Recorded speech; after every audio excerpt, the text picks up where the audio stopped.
नमस्कार मित्रांनो, मी लोकेश जोशी आपल्या यूट्यूब चॅनलमध्ये तुमचं स्वागत आहे. मित्रांनो, आजचा आपला व्हिडिओ होणार आहे की आपल्याला हायवेवर ड्रायव्हिंग करताना कोणकोणत्या आपल्याला टिप्स या पाळायच्या आहे किंवा रूल्स कोणकोणते आहेत, तर तेच आपण ह्या व्हिडिओमध्ये पाहणार आहोत. मित्रांनो व्हिडिओ पूर्ण बघा, लाईक करा, शेअर करा आणि सबस्क्राईब करायला नका विसरू.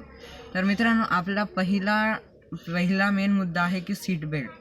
मित्रांनो, सीट बेल्ट हा बांधणं एकदम गरजेचं आहे. हा RTO नियमाच्या अधिकृत आहे. मित्रांनो, आता तुम्ही 1 किलोमीटर जा का 1000 किलोमीटर जा, तुम्हाला सीट बेल्ट हा बांधणे गरजेचंच आहे.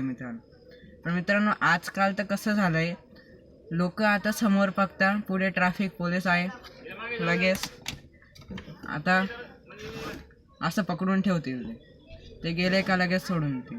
हे करणं आपल्याला अति चुकीचं आहे मित्रांनो, कारण याच्याने त्या ट्रॅफिक पोलिसांचं काही होणार नाही. आपल्याला सेफ्टी पाहिजे आहे, तर आपल्याला सीट बेल्ट लावणे हे अधिकृत आहे.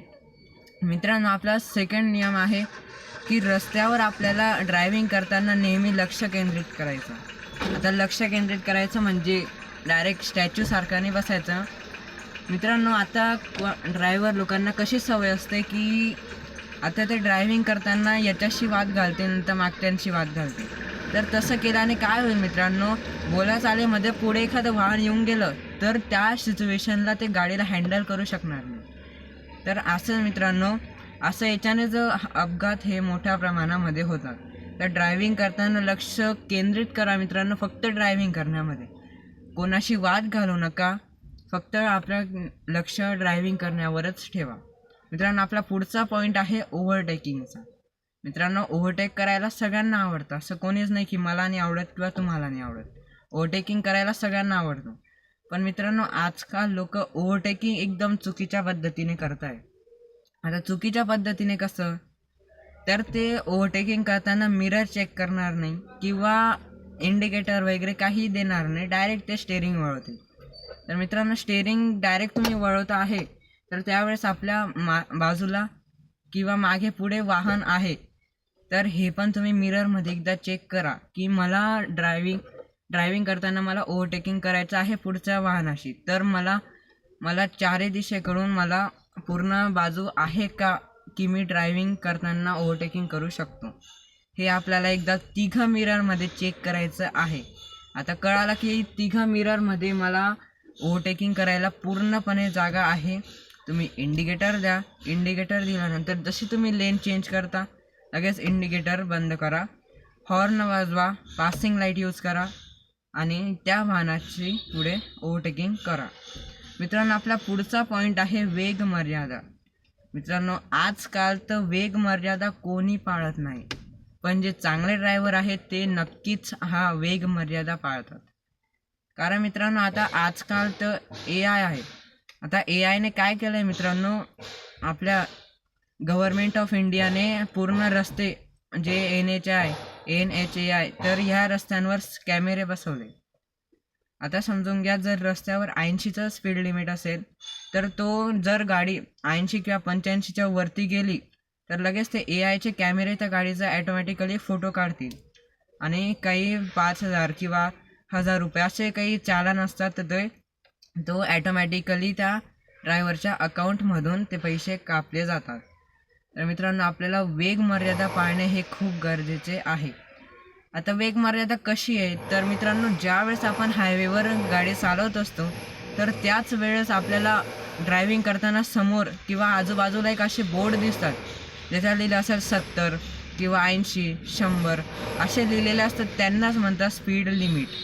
आता आपल्या गाडीमध्ये पण स्पीड लिमिट काटा असतो.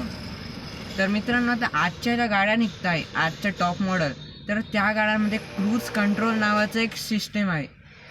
क्रूज कंट्रोल, ते क्रूज कंट्रोल काय काम करतं मित्रांनो, आता समजून घ्या, आपण 60ची स्पीड आहे, तर 60च्या स्पीडला जर आपण ते क्रूज कंट्रोल लावलं, तर त्यावेळेस आपली जी स्पीड आहे ती 60 ते 61च्या वरती जाणार नाही. तुम्ही किती पण ॲक्सिलेटर दाबा, ती 60 ते 61च्या वरती जाणार नाही मित्रांनो ती स्पीड, कारण क्रूज कंट्रोल आहे, त्यामुळे ती गाडी 60च्या वरती जाणार नाही. ती जर तुम्हाला पुढे वाहन आलं किंवा स्पीड ब्रेकर वगैरे आले, तर तुम्ही ब्रेक ॲप्लाय करू शकतात. पण तुम्ही जसा ब्रेक सोडला की लगेच ती बिना ॲक्सिलेटर दाबता तिच्या स्पीडला ती जाईल. म्हणजे याच्याने काय होतं आहे मित्रांनो, चालान पण लोकांचं कापला जात नाही आहे आणि रस्त्यावर एक सुरक्षा पण राहते की ती स्पीड त्या गाडीची वाढत नाही आहे. तर मित्रांनो, आपल्याला आता टॉप मॉडेलमध्ये आहे. तुमची गाडी जर टॉप मॉडेलची असेल तर क्रूज कंट्रोल तिच्यामध्ये असू शकतं. आता जुन्या गाड्या आहे म्हणजे 2018-19च्या मागे, म्हणजे जसं की 2011, 2015, 12 अशा ज्या गाड्या आहेत त्यांच्यामध्ये क्रूज कंट्रोल वगैरे हे नाही आहे. तर त्या गाड्यांनी आपली स्पीड मेंटेन ठेवायची आहे. तर मित्रांनो, आपला पुढचा पॉईंट आहे थकवा. मित्रांनो, थकवा हे सडनली सगळ्यांना येत नाही, पण जे एकदम 500, 600, 700 किलोमीटर ड्रायव्हिंग करताय तर त्यांना एखाद्या वेळेस येऊ शकतो. आता तुम्ही अनुभवी ड्रायव्हर आहात किंवा एक्सपर्ट आहोत का बिगिनर आहोत, तर तुम्हाला पण थकवा येत असेल मित्रांनो. आता कोणाला 20 किलोमीटर, 50 किलोमीटर, 100 असं चालून नाही थकवा येणार. आता कंटिन्युअसली तुम्ही जर 500, 800 असे किलोमीटर जर ड्रायव्हिंग करत आहात तर तुम्हाला थकवा हा येऊ शकतो मित्रांनो. मग थकवा आल्यावर रिस्क घेऊ नका. गाडी एका साईडला लावा, चांगली सुरक्षित जागा बघा, गाडी साईडला लावा, आपले हॅझार्ड लॅम्प लावा म्हणजेच पार्किंग इंडिकेटर लावा, गाडी गेअरवर ठेवून हँडब्रेक लावा आणि थोडा 10 ते 15 मिनटं रेस्ट घ्या, मग तुमचे पुढे ड्रायव्हिंग करा. मित्रांनो, ह्या गोष्टीमध्ये आपल्याला लाजायचं नाही आहे, कारण ह्या गोष्टीमध्ये जर आपण लाजू तर जर आपल्याला ड्रायव्हिंग करताना जर आपल्याला एकदम झोप लागून गेली किंवा डुलकी लागली तर त्यावेळेस आपल्याला गाडीवर आपला कंट्रोल राहत नाही मित्रांनो. म्हणून जर तुम्हाला थकवा आला असेल तर तुम्ही 10 ते 15 मिनटाचा रेस्ट घेऊ शकता मित्रांनो. तर आज आपला पुढचा पॉईंट आहे इंडिकेटरचा. मित्रांनो, इंडिकेटर देणे हे एक म्हणजे RTO नियमानुसार तुम्हाला इंडिकेटर हे द्यायचे आहे. आता इंडिकेटरची पद्धत आहे मित्रांनो. इंडिकेटर हे काही फक्त खेळण्यासाठी दिलेले नव्हे, तर आपल्या पुढच्या ड्रायव्हरला आणि मागे जो ड्रायव्हर आहे, मागे जी गाडी चालत आहे किंवा पुढे जी गाडी आहे तिला समजायला पाहिजे की माझी लेन चेंज करतोय किंवा पुढच्या गाडीशी मी ओव्हरटेकिंग करत आहे. तर हे असं करताना त्या गाड्यांना कळेल की माझ्या पुढची गाडी लेन्थ चेंज करत आहे किंवा ओव्हरटेकिंग करत आहे. तर मित्रांनो, आपल्याला इंडिकेटर देणं हे खूप महत्त्वाचं आहे. मित्रांनो, आपला पुढचा पॉईंट आहे की आपल्याला रात्री कधीही ड्रायव्हिंग करायची नाही आहे.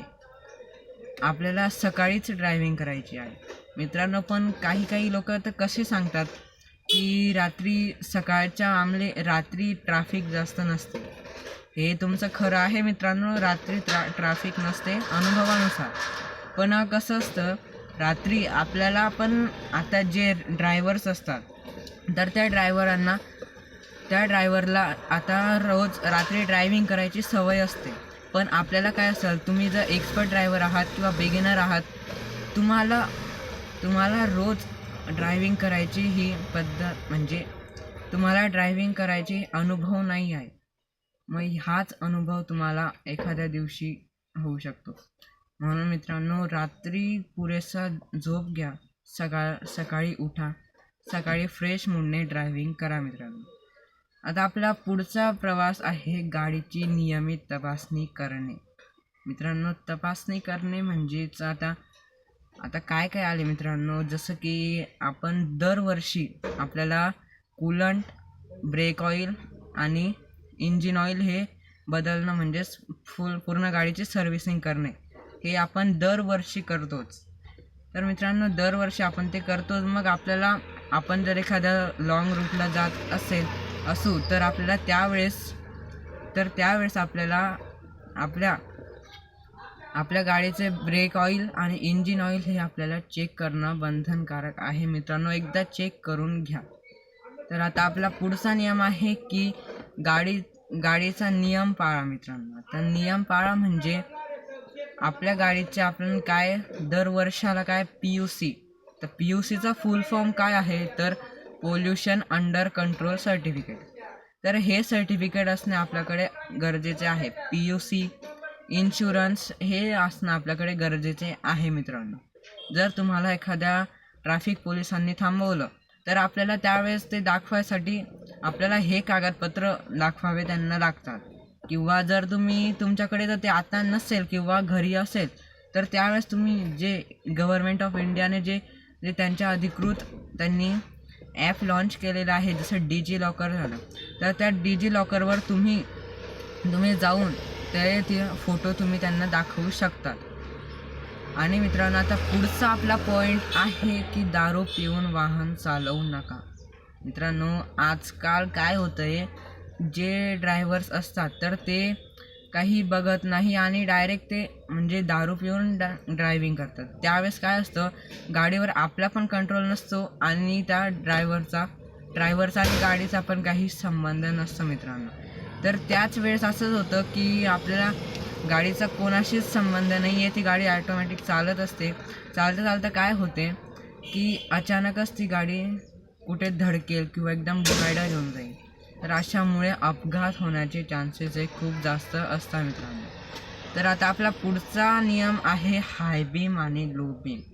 मित्रांनो, हाय बीम आणि लो बीमचा दुसरा पण शब्द आहे अप्पर आणि डिप्पर.